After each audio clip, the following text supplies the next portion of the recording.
Hello friends, मेरे YouTube channel पे आपका स्वागत है। आशा करता हूँ आप सब लोग अच्छे होंगे। आपको बताना चाहूँगा कि लोकसभा इलेक्शन 2024 के लास्ट फेज का इलेक्शन कल होने जा रहा है। ये 7वां और अंतिम चरण है और कल 57 सीट के लिए वोटिंग बिहार, बंगाल,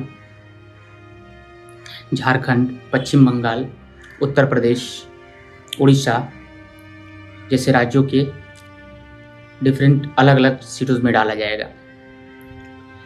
यह इलेक्शन बहुत ही चुनौतीपूर्ण रहा और बहुत कॉम्पिटिटिव रहा।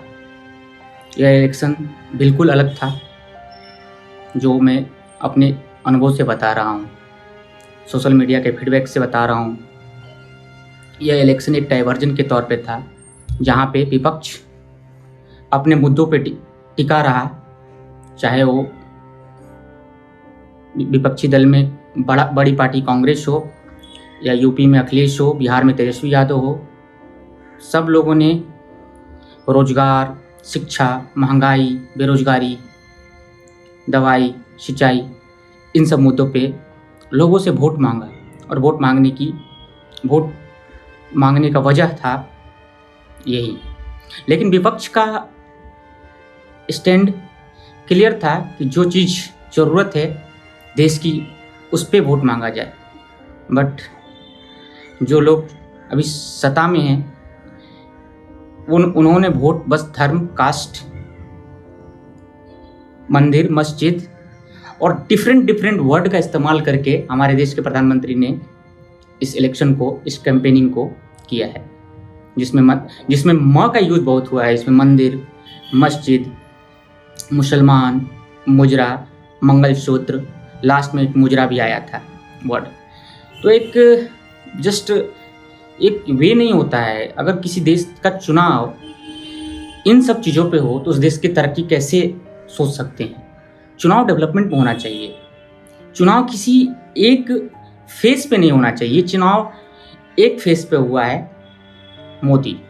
आप कहीं का भी सर्वे करिए, वहाँ का एमपी खड़ा है, वो बोलता है कि आप नरेंद्र मोदी को वोट दे रहे हैं, जबकि वो उस कॉन्स्टिट्यूएंसीज में लड़ रहा है।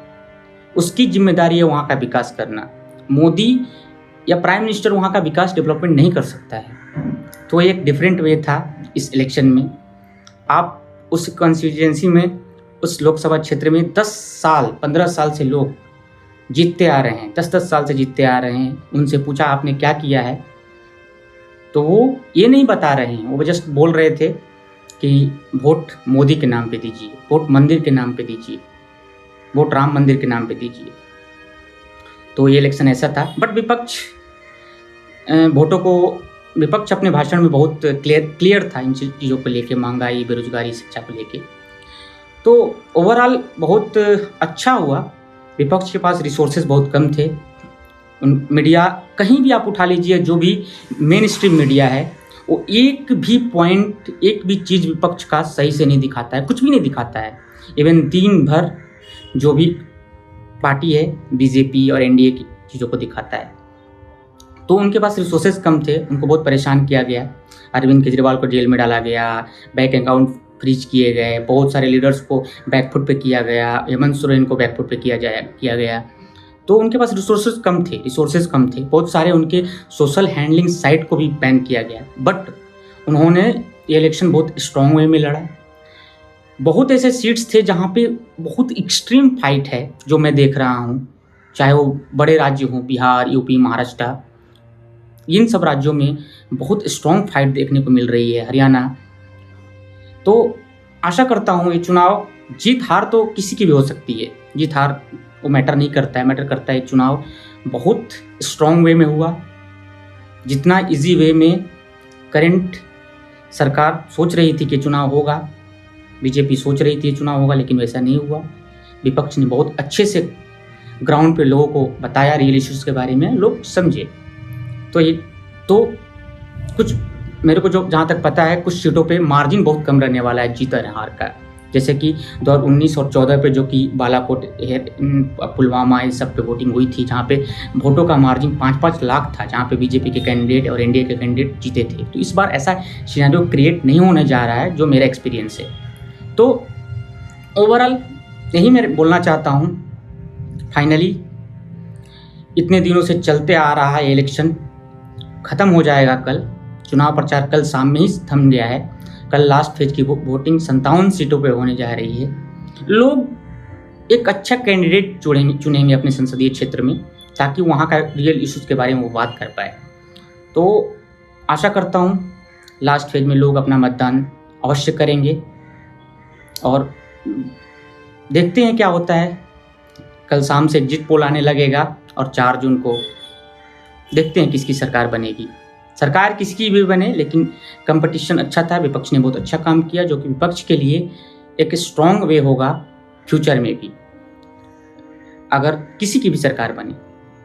यही मेरा बोलने का मतलब था। इस क्रम में हमारे संसदीय क्षेत्र जहाँ मैं बिलोंग करता हूँ, बक्सर लोकसभा मेरा आता है, जहाँ पे एक लीडर खड़े हैं सुधाकर सिंह, जो कि आरजेडी के कद्दावर लीडर हैं और किसान के नेता हैं, जो हमारे संसदीय क्षेत्र से चुनाव लड़ रहे हैं। तो आप लोगों से बोलूँगा, आप लोग अगर मेरे वीडियो को रीच करते हैं, अपना वोट दीजिए, क्योंकि पढ़े लिखे लीडर हैं, किसानों के बारे में बात करते हैं, रियल इशूज़ के बारे में बात करते हैं, क्षेत्रीय लीडर हैं, दिल्ली यूनिवर्सिटी से उन्होंने पढ़ाई की है। तो मेरे भी सीट्स पे कल वोटिंग होने जा रही है बक्सर लोकसभा से, और बक्सर का एक बहुत बड़ा इम्पोर्टेंस है कल्चरल दृष्टिकोण से, जो कि जिसको मिनी काशी भी बोल सकते हैं, जो कि बनारस से 120 किलोमीटर दूरी पे स्थित है, जहाँ पे भगवान राम की शिक्षा प्राप्त हुई थी। महर्षि विश्वामित्र की तपोभूमि है। तो बहुत इम्पॉर्टेंट प्लेस है। आशा करता हूँ कि जो कोई कैंडिडेट यहाँ से जीतेगा वो बक्सर का विकास करेगा और बनारस के साथ मुख्य धारा में जोड़ेगा, और यही बस बोलना चाहता हूँ। आशा करता हूँ आप सब लोग अच्छे होंगे, खुश होंगे। Stay connected with my YouTube channel. Be safe. See you guys. Bye bye.